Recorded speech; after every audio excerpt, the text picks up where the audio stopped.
Welcome back, dear viewers. You're still watching The Breakfast Show on Now TV International. In this segment of the show, we shall be talking more about the major advancements in renewable energy projects that aim at expanding Egypt's clean energy capacity and also transitioning toward a sustainable energy future. And with us, we welcome Dr. Ali Islam to talk more about this topic, former head of the Atomic Energy Authority. Good morning, Dr. Ali. Good morning. Good morning to you. We're very happy to have you with us over the phone and talking about clean energy in Egypt, shifting to clean energy projects with a lot of investments actually. Can you give us an overview of Egypt's NWFE program and how it actually aligns with Egypt's Vision 2030 and also the country's green energy goals? As we know, the electricity is the fundamental basis for all the development in our countries. Mm-hmm. And actually, electricity are produced through either burning of fossil fuels or renewable energy. Mm-hmm. And in Egypt, the hydroelectric energy came to its maximum capacity. So there is no substantial hydroelectric generation now. It is only from Aswan Dam and Aswan High Dam and a few other projects. So now is the direction to renewable energy. Yes. Renewable energy is a clean energy and sustainable also, and it has the advantage of not polluting the environment. So it is a clean source of energy, and the price of renewable energy is actually decreasing all the time. So it has privilege over all the other energy sources in it that's clean and sustainable. Solar energy will be all the time there, and wind energy we are privileged by good locations where the wind speed reaches more than 10 meters per second in some areas, so yes, giving the chance of replacing some thermal like the one in Ain Sokhna power plants to renewable energy. That when thermal power plants polluting and having emissions of carbon dioxide is replaced by equivalent power from renewable energy, and so it is more sustainable for the energy future. Yes. Actually, this is an alignment of the strategic goals of the actual Ministry of Environment, Ministry of Planning and Economic Development, and this has actually updated the vision for the future, the vision for sustainability, for sustainable economy for 2030. This has been updated at 2023, and actually it paves the road for what are the major issues which to be undertaken for sustainable development and having a clean and energy sources in many aspects, which is the report is actually a comprehensive one.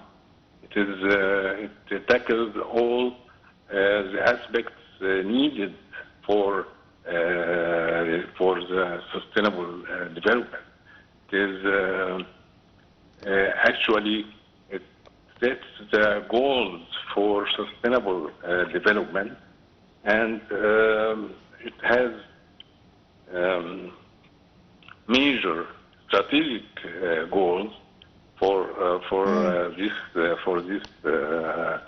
strategy, and it depends on 6 major strategic goals, which tackles all the aspects of how is energy produced, how is actually the strategic development in all other aspects. It's about 209 pages, and giving the way to how is transition towards clean energy is essential. Yes. One of these clean energy is having hydrogen. Yes, I wanted to ask you about something very important, like from COP27 upwards, we've been talking about shifting to clean energy, and we've witnessed a lot of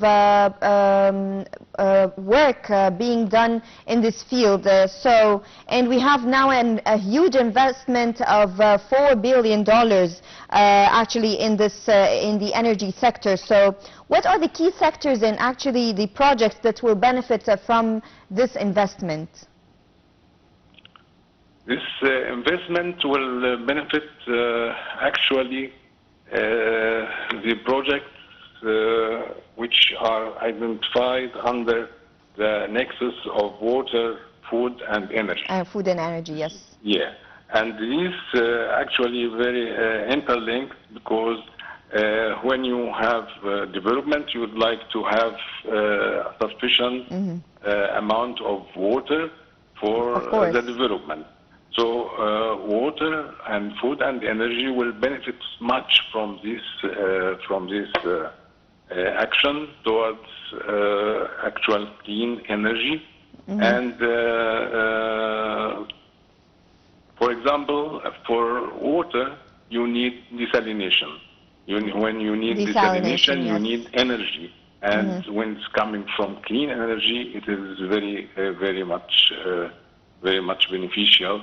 Also, food for agriculture and expansion of land reclamation and the new delta. This needs also energy, and of course, energy sectors that will benefit from creating jobs for the people and creating actually clean energy, and in alignment of the COP27 projects and COP29, which actually recommend shifting towards clean energy. Clean energy. Yes. Yes, actually, what economic benefits will these green energy projects, how will they benefit Egypt, and what will they bring to Egypt from the economic side? From the economic side, green hydrogen, it is actually multiple benefits. Green hydrogen is a replacement of fuel burning oil and natural gas. And green hydrogen, not only green hydrogen as a fuel, but also as a precursor or a chemical for replacing the classic, for example, fertilizers, which is replacing the natural gas process to which is very important now. Ammonia and nitrate fertilizers, and also, for example, producing methanol. And methanol coming from electrolysis of water to bring hydrogen, which will react with with nitrogen and produce ammonia and produce fertilizers, or produce methanol. Methanol is the primary chemical needed for petrochemicals and as solvent, and is a replacement actually for the polluting fossil fuel, gasoline or something, and so it is good for fueling ship, and it can be very useful in many aspects as a replacement for expensive and polluting sources of energy. Okay, so going back to this huge investment, we're talking about $4 billion, which is a huge investment. But my question to you is, how will these investments can be distributed across different renewable energy projects or sources like solar, wind, and also the hydrogen? Well, it is, of course, the exact ratios will be different, but of course.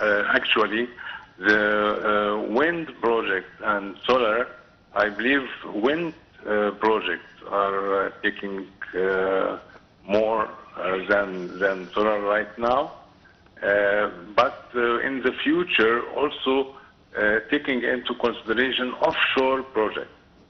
So in the plan. So it is solar and wind will be maybe 50-50, and this is my impression. And actually, the green hydrogen will have. It is something that needs a lot of investment and a lot of international cooperation to have Egypt recognizing Egypt as a hub of renewable energy and exporting it as liquefied hydrogen for export outside. And Egypt is planning to be actually a hub for producing this sort of climate energy emission of hydrogen.